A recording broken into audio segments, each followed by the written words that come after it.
Ton père doit partir. Il est en train d'épuiser cette famille et je le veux dehors. Elle l'a dit à travers le mur. J'ai entendu chaque mot.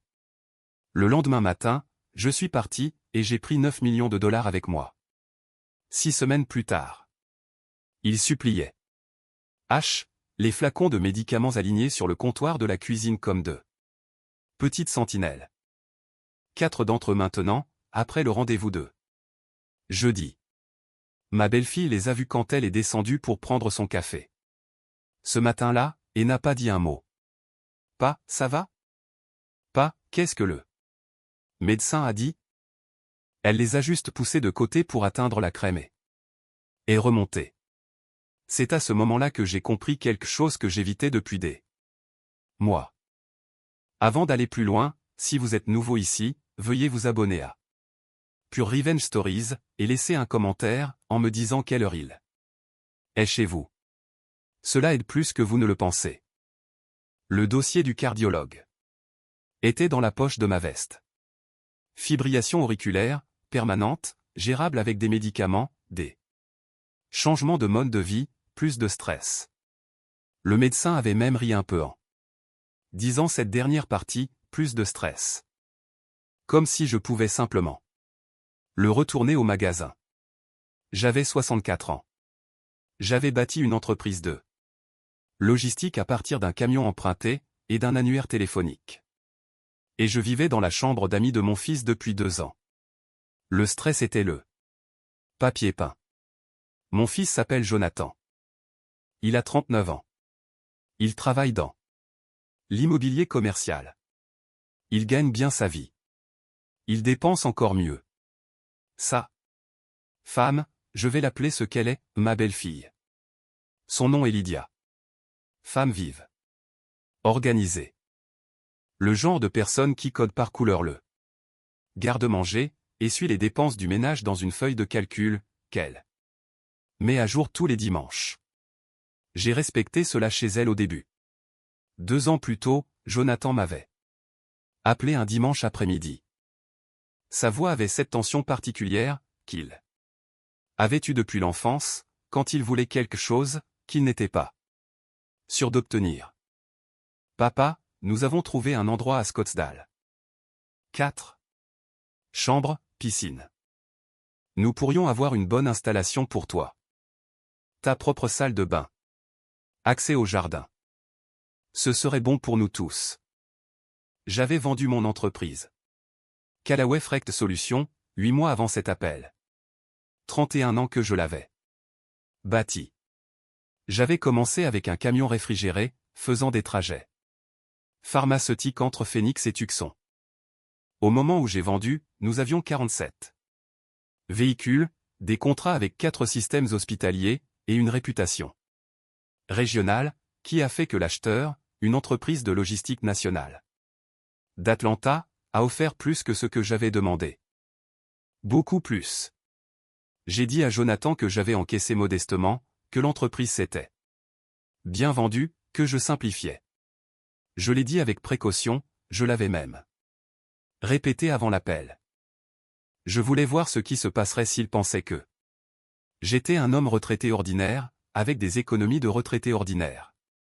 J'ai emménagé le mois suivant, et j'ai commencé à verser 2500 $ pour les dépenses du ménage, chaque mois. En espèces. Jonathan m'a remercié la première fois. Après cela, il l'a juste déposé. La maison était magnifique. Je ne le nierai pas. Ma chambre avait une fenêtre donnant sur le jardin arrière, où mes petits-enfants, des jumeaux nommés Rosie et Ethan, âgés de 7 ans, entretenaient une petite parcelle de terre, qu'ils appelaient leur ferme. Rosie cultivait des tomates cerises. Ethan ne cultivait absolument rien, mais continuait d'essayer. J'ai passé plus de temps à regarder ces deux-là dans ce jardin, que je ne veux l'admettre. Lydia et moi étions polis l'un envers l'autre, comme des étrangers sont polis dans un avion fonctionnel. Elle m'a demandé de garder le volume de ma télévision bas, après 21 heures. Je l'ai fait. Je lui ai demandé de ne pas déplacer mes médicaments du comptoir, car je les oubliais. Elle les déplaçait quand même tous les matins, car ils gâchaient l'esthétique de la cuisine. Jonathan travaillait de longues heures, et voyageait fréquemment. Quand il était à la maison, il était bien avec moi. Nous regardions le football. Ensemble, nous disputions à propos des choix de repêchage, nous nous laissions aller au rythme facile. Des pères et des fils qui s'apprécient vraiment. Quand personne d'autre ne regarde.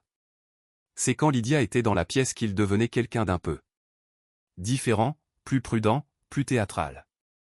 Les flacons de médicaments furent de nouveau déplacés un vendredi. Je descendis à 7 heures du matin, pour les trouver dans le placard au-dessus du réfrigérateur. Un placard que je ne pouvais pas atteindre sans escabeau, à cause de mon dos. Je suis resté là, dans la cuisine un instant, regardant simplement là où ils se trouvaient. Ce soir-là, je les ai entendus à travers le plafond. Ma chambre était directement en dessous de la leur. J'ai appris la géographie acoustique de la maison, comme on apprend l'agencement de n'importe quel endroit, où l'on vit assez longtemps. Le craquement au-dessus du placard signifiait que Jonathan faisait les 100 pas. Le bruit sourd particulier, près de la fenêtre, signifiait que Lydia était assise sur le banc, au pied de leur lit. Cette nuit-là, j'ai entendu les deux. Il faut que tu parles à ton père. La voix de Lydia était mesurée, mais sous la mesure, il y avait quelque chose de plus dur. Ça ne marche plus pour moi. Jonathan. Il ne dérange personne. Jonathan, plus calme, se retirait déjà. Avant même que la dispute ne commence. Il est partout. Ses affaires sont partout. Ses flacons de pilules, ses journaux. Ses chaussures près de la porte. C'est ma maison, et j'ai l'impression d'être une invitée. Il paie. Je sais ce qu'il paie. Ce n'est pas une question d'argent. C'est une question d'espace. C'est une question d'intimité. C'est une question de fait, que ton père est malade, et qu'il est de plus en plus malade. Et je n'ai pas signé pour être une aide-soignante. Je me suis assis sur le bord de mon lit. Le dossier de jeudi était toujours sur ma table de chevet. Où irait-il, Lydia? Une pause. Une communauté de vie indépendante. Un condo. Il y a des options. Il n'est pas fauché, Jonathan. Il a de l'argent de la vente. Il n'en a pas. Il a dit que c'était modeste. Il en a. Il a dit que c'était. Je me fiche de ce qu'il a dit. Je te dis que j'ai besoin de récupérer ma maison. J'ai besoin de récupérer mon mariage. J'ai besoin que ça change. Une autre pause, plus longue. Donne-lui jusqu'à la fin du mois. La fin du mois était dans 19 jours. Jonathan a frappé à ma porte le lendemain matin. Il a d'abord fait du café, ce qui m'a tout dit. Il ne faisait du café que lorsqu'il s'accordait quelques minutes supplémentaires. Il a posé une tasse devant moi, s'est assis en face de la table de cuisine, et a regardé la tasse pendant un long moment. Papa, j'ai réfléchi, ce serait peut-être mieux pour ta santé, tu sais, d'avoir ton propre espace, ta propre routine, moins de bruit avec les enfants, plus de contrôle sur ton environnement. Il leva brièvement les yeux. C'est vraiment pour ta santé. L'expression « c'est vraiment pour ta santé » avait clairement été élaborée par quelqu'un. J'ai regardé mon fils, et j'ai ressenti quelque chose que je n'attendais pas. Pas de la colère, pas de la douleur exactement, mais une clarté froide, comme une lentille qui se concentre enfin. Je comprends, ai-je dit. Il cligna des yeux. Ok. Bien. C'est bien. Je vais prendre des dispositions cette semaine. Il hocha la tête, but son café et nous n'en parlâmes plus. Cet après-midi-là, pendant que Lydia était au yoga, et Jonathan au bureau, et les jumeaux à l'école, je me suis assis au petit bureau de ma chambre, et j'ai ouvert mon ordinateur portable. Je Suis allé sur le portail bancaire privé, que j'utilisais depuis 3 ans.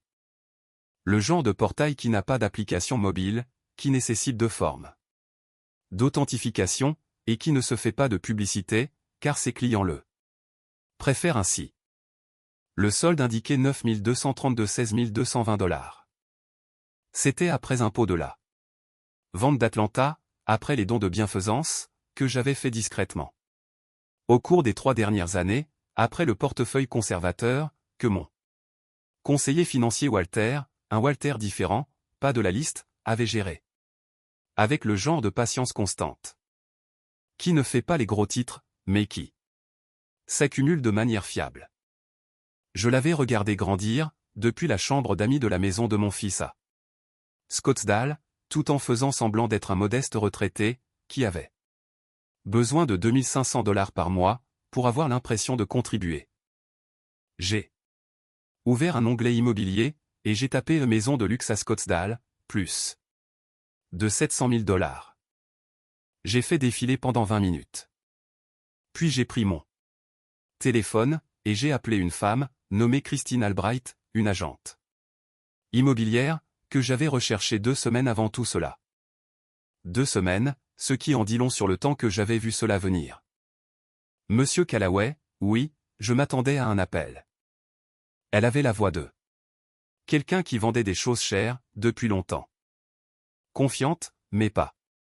Tape à accent grave l'œil. Quel est votre délai? Agressif, ai-je dit.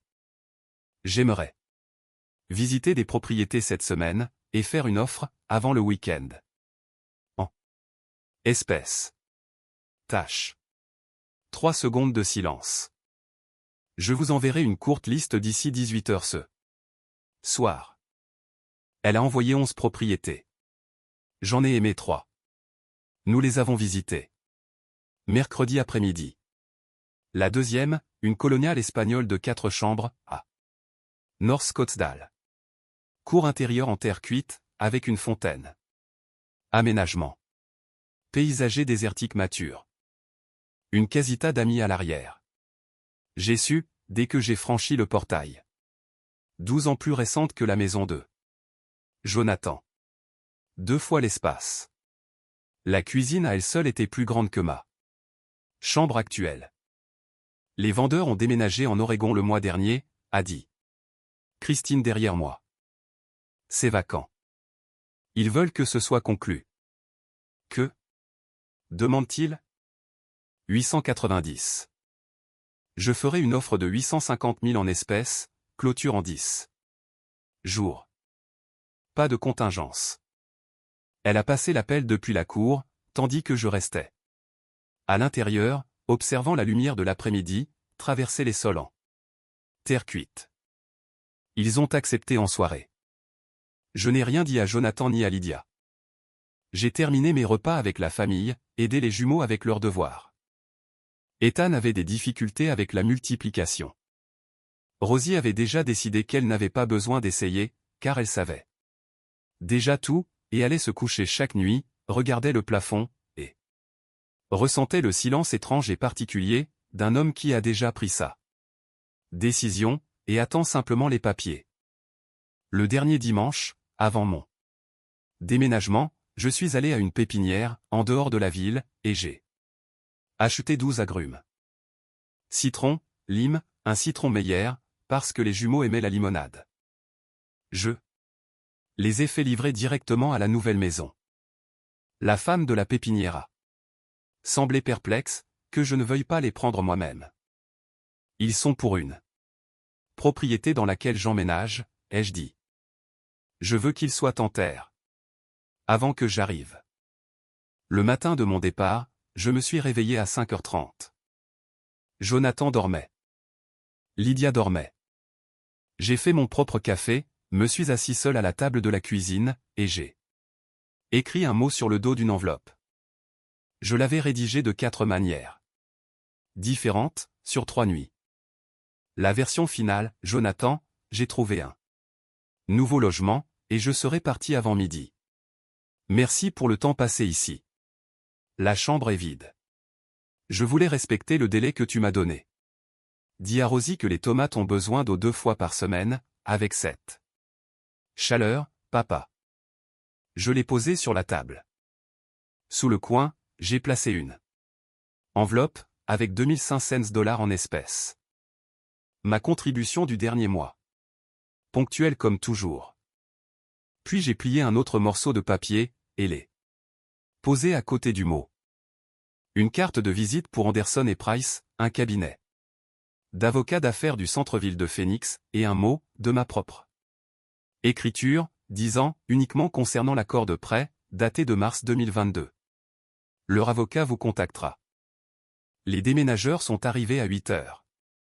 J'avais délibérément engagé une entreprise, de l'extérieur de leur quartier. Les réseaux de Jonathan étaient profonds, dans l'immobilier local, et je n'avais pas besoin que l'histoire se propage, avant que je ne sois prêt.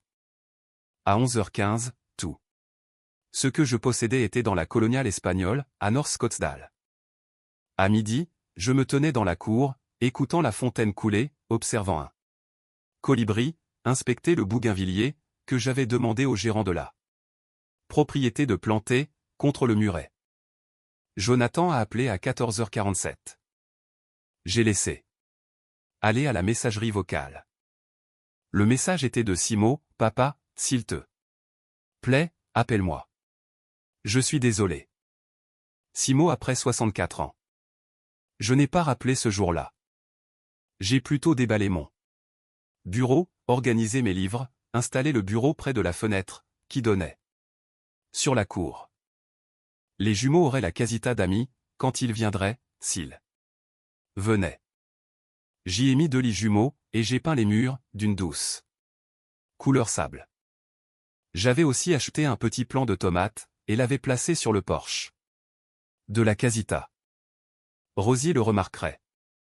Ce que Jonathan découvrit, en appelant Anderson et Price, fut ceci, 3 ans plus tôt, lorsque je lui avais donné 120 000 dollars, pour la maison de Scottsdale, 80 000 dollars pour la compte, 40 000 dollars pour la rénovation de la suite parentale, et la piscine arrière, que Lydia avait voulu.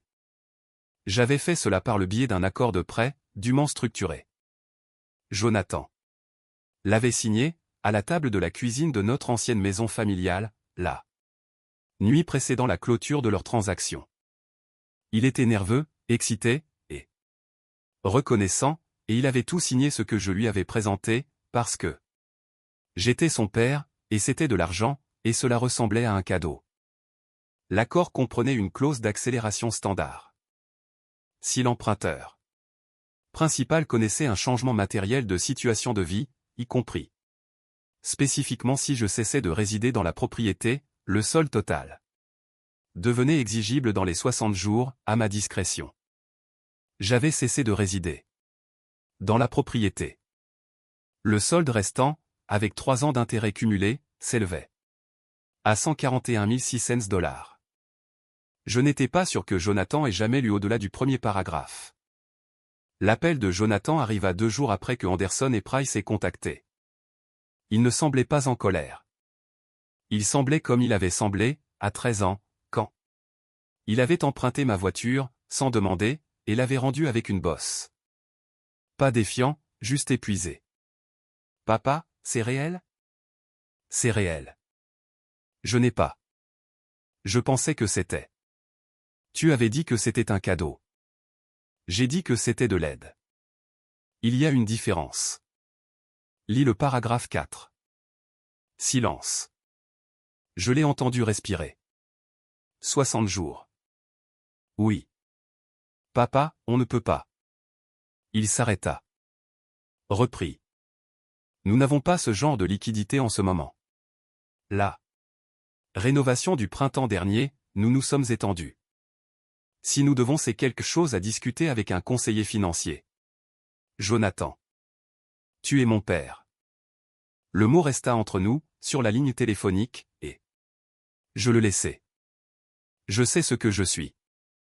J'ai dit, je sais aussi ce qui s'est passé, dans cette conversation de chambre, il y a 2 vendredis. Celle concernant la fin du mois.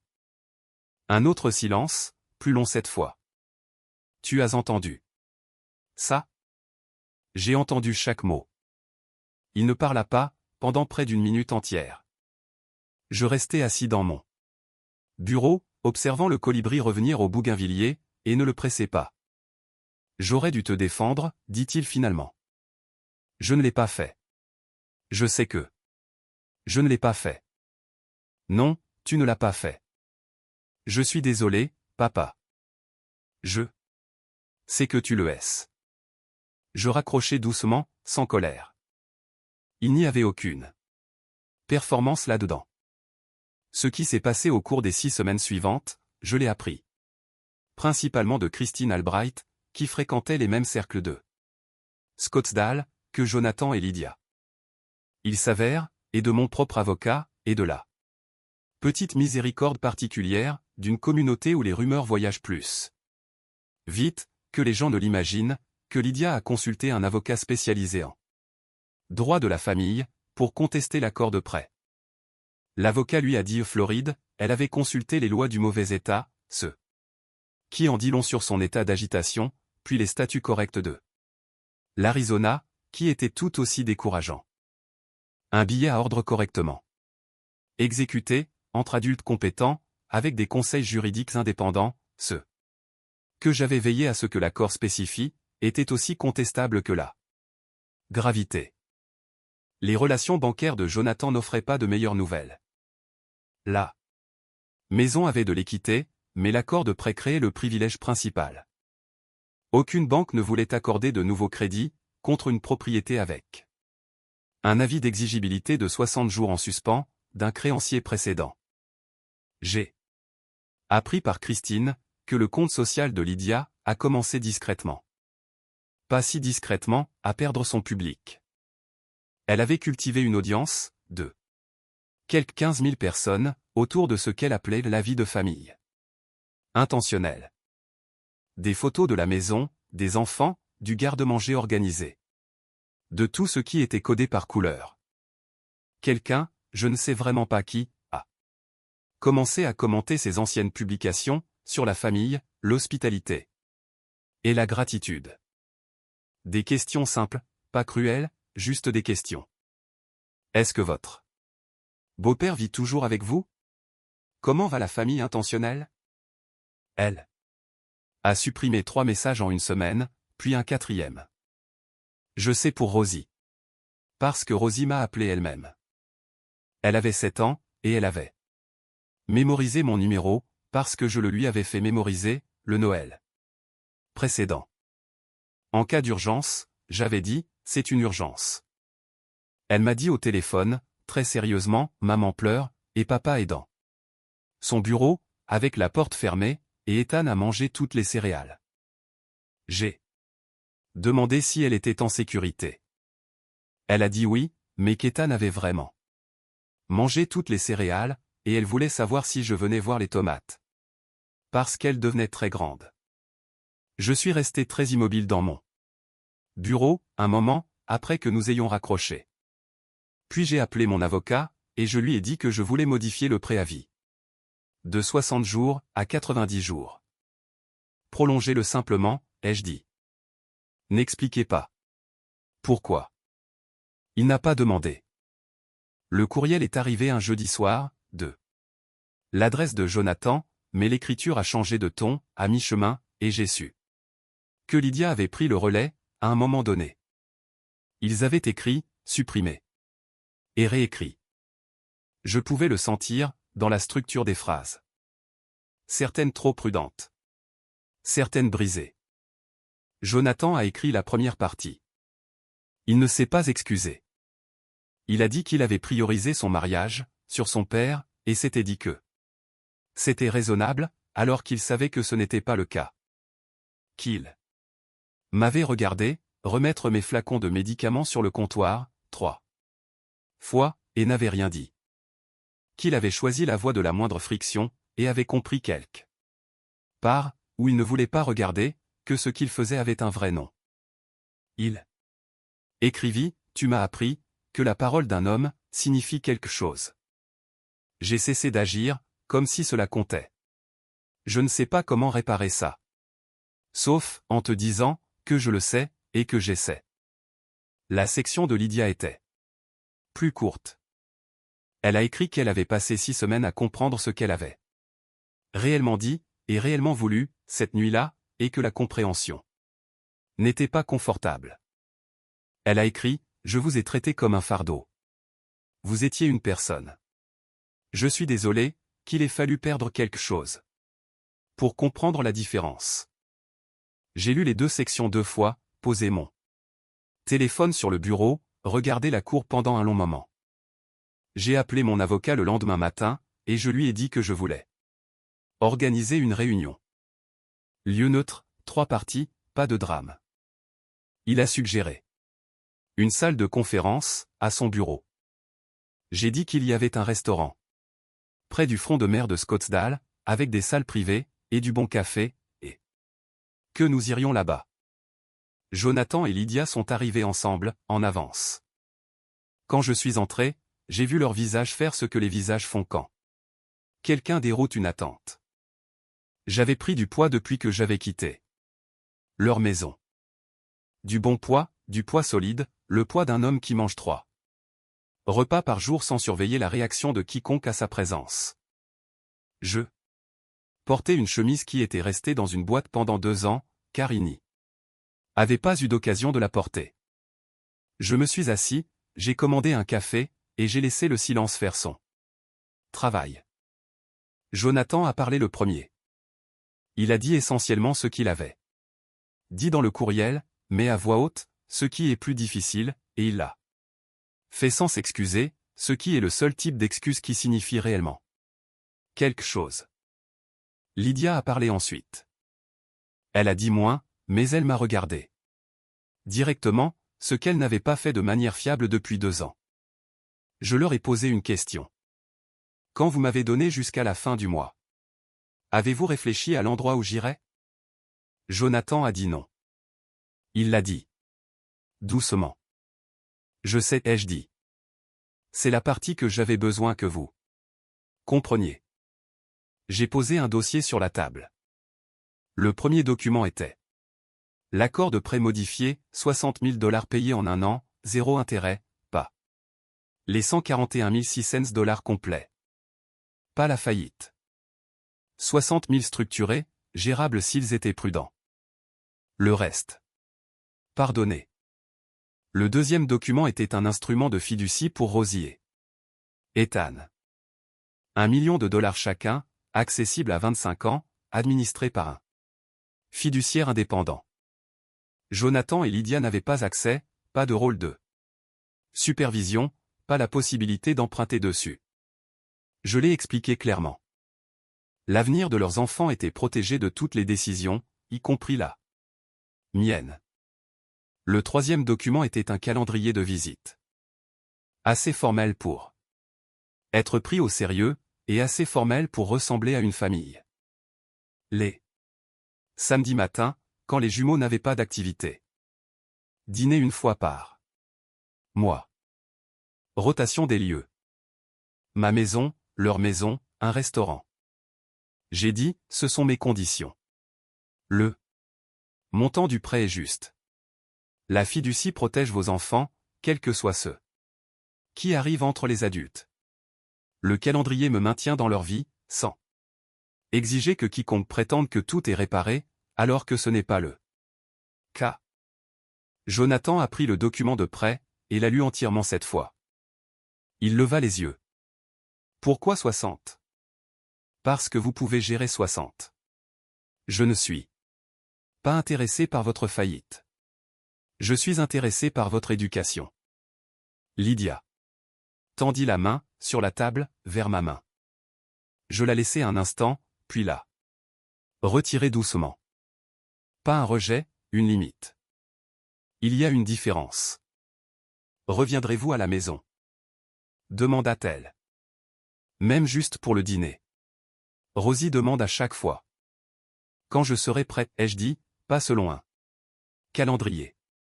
Vous avez dit, selon un que nous construisons ensemble, lentement? En fonction de si les choses changent réellement. Elle hocha la tête.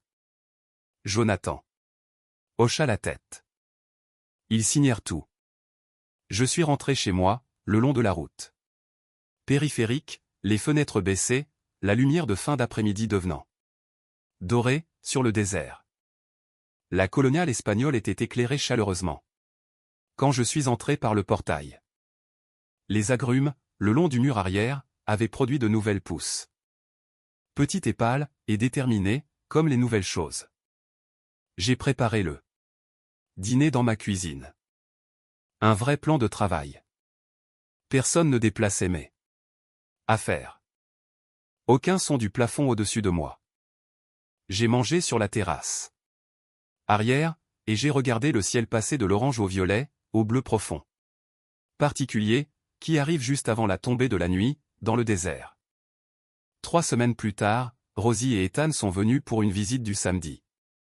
Rosie a trouvé le jardinière de tomates, sur le porche de la casita, avant de trouver la porte de la casita, ce qui est exactement ce que j'avais prévu. « Papy, tu as des tomates ? Je pensais que tu pourrais m'aider avec elles. » Elle a considéré cela très sérieusement. Les miennes sont plus grandes. Elles ont eu de l'avance. Celles-ci ont besoin de ton expertise. Elle s'accroupit, et commença à examiner les plantes, avec la concentration de quelqu'un, qui a décidé qu'elle était une autorité. Ethan se tint à côté de moi, et tira ma manche. « Papy, ton cœur va bien ? Papa a dit que tu avais un problème cardiaque. Je prends des médicaments pour ça. Je suis prudent. Ça fait mal ? Non, mon pote. Ça signifie surtout que je ne peux plus manger autant de sel qu'avant, ce qui est agaçant. Il y réfléchit. Ce n'est pas si grave. Non, dis-je, ce n'est pas grave. Nous avons déjeuné dans la cour. Des sandwichs, de la limonade, de l'oranger Meyer, qui était encore plus promis que productif, mais en train de le devenir. Et je les ai écoutés parler de l'école, et des amis, et d'un jeu vidéo que je ne comprenais pas, et d'une dispute, sur à qui appartenait techniquement la peluche. Des choses normales, le poids ordinaire d'être le grand-père de quelqu'un. Jonathan est venu les chercher à 15 heures. Il est resté au portail pendant que les jumeaux disaient au revoir, me laissant un espace que je n'avais pas demandé, mais que j'appréciais. Quand ils ont couru vers la voiture, il s'est tourné vers moi. Ils ont passé un bon moment. Ils sont faciles à avoir un bon moment. Avec. Il hocha la tête, les mains dans les poches, une posture que je reconnaissais de l'adolescence. L'attente de voir si ça va. On se voit samedi prochain, demanda-t-il, sans présumer. En demandant. Oui, dis-je. Samedi prochain. Je regardais la voiture quitter le portail, et rester dans la cour, après leur départ. Dans le silence, la fontaine coulait. Un oiseau se déplaçait dans les bougainvilliers. La lumière était devenue longue et oblique, comme elle le fait dans le désert, à 7 heures, rendant tout patient et doré. J'avais passé 31 ans à construire quelque chose à partir de rien. Un camion, un itinéraire, une réputation, une entreprise. J'avais passé 2 ans à vivre petitement, dans la maison de quelqu'un d'autre, pour découvrir qui ils étaient. Vraiment. J'avais passé 6 semaines, à observer le coup de leur choix atterrir. J'avais passé 3 semaines, à construire quelque chose de nouveau, sur mon propre terrain. J'avais 64 ans. J'avais un cœur à gérer, et j'étais à la maison. Cela, il s'est avéré, était plus que suffisant. Si cette histoire vous a touché, veuillez aimer la vidéo, vous abonner à Pure Revenge Stories, et me dire dans les commentaires, quelle heure est-il chez vous, et qu'auriez-vous fait différemment? Je lis tout le monde. Cliquez sur la case à gauche pour la prochaine histoire, et merci d'être là. On me demande parfois, quelle a été la partie la plus difficile. Il suppose que je dirai la nuit, où j'ai entendu la voix de Lydia à travers le plafond, ou le matin, où Jonathan m'a tendu une tasse de café, au lieu d'une conversation honnête. Mais ce n'était aucune de ces choses. La partie la plus difficile a été d'acheter cette jardinière de tomates pour le porche de la casita, avant même d'avoir emménagé. Debout à la pépinière, en choisissant la bonne taille de pot, sachant que Rosie la trouverait, avant de trouver la porte. C'est à ce moment-là que j'ai compris ce que je faisais réellement. Pas punir quelqu'un, pas gagner quoi que ce soit. Je construisais une vie, qui avait de la place pour les gens qui valaient la peine d'être gardés, à des conditions, avec lesquelles je pouvais vivre. J'ai beaucoup réfléchi, à pourquoi Jonathan est devenu ce qu'il est devenu, dans cette maison. Ce n'est pas un mauvais homme. Je l'ai élevé, et je sais ce qu'il y a en lui. Mais il y a une sorte de faiblesse particulière, qui ressemble à de l'amour, de l'intérieur. La volonté de laisser quelqu'un d'autre prendre toutes les décisions difficiles, afin de ne jamais être celui qui a dit la mauvaise chose. Jonathan a confié ce travail à Lydia, et l'a appelé un mariage.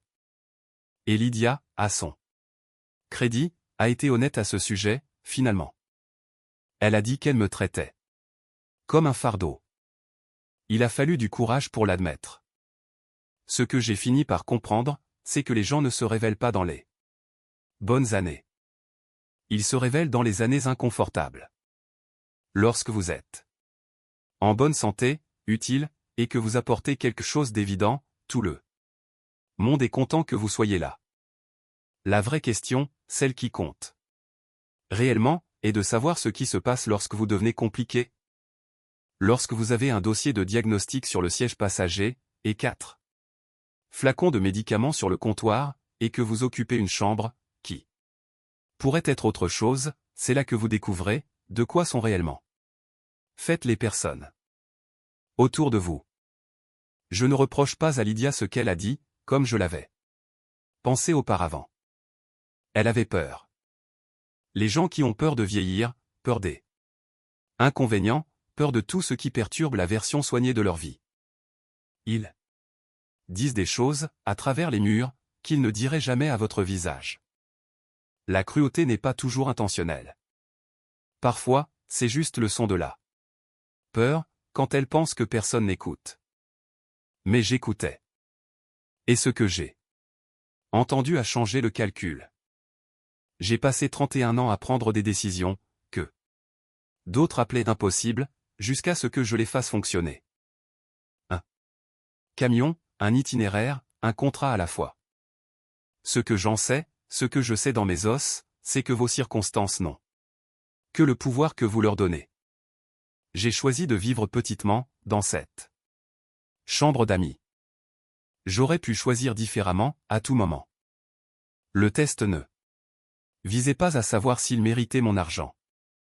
Il s'agissait de savoir s'il pouvait me voir clairement, quand il pensait que je n'en avais pas. Ils n'ont pas pu. Et c'était la réponse dont j'avais besoin. Les 60 000 $ de l'accord de prêt n'était pas une vengeance. C'était une responsabilité. Avec un visage humain. Assez douloureuse pour être réelle. Assez supportable. Pour signifier quelque chose. Vous n'apprenez rien à personne en les détruisant. Mais vous n'apprenez rien à personne non plus, en les protégeant du poids de ceux qu'ils ont fait. Jonathan avait besoin de sentir le sol bouger. Lydia aussi. Alors je les ai laissés le sentir. Puis j'ai construit une porte de retour. Rosie a trouvé le jardinière de tomates lors de sa première visite. Elle s'est accroupie et a examiné chaque tige avec le sérieux d'une enfant de 7 ans, qui a décidé qu'elle était une experte. Je l'ai regardée et j'ai pensé, c'est pour ça que tout ça existe. Pas la maison, pas le portefeuille, pas la satisfaction tranquille de voir un accord de prêt atterrir sur une table de cuisine. Cette petite personne prenant quelque chose au sérieux. Ce samedi matin ordinaire, avec de la limonade et de l'eau de fontaine, et 2 enfants, qui n'ont jamais cessé d'aimer leur grand-père, même quand les adultes autour d'eux rendaient tout compliqué. J'ai 64 ans. Mon cœur a besoin d'être géré. Je prends 4 médicaments chaque Matin dans une cuisine où personne ne les déplace. J'ai décidé que c'était exactement ce qu'il fallait.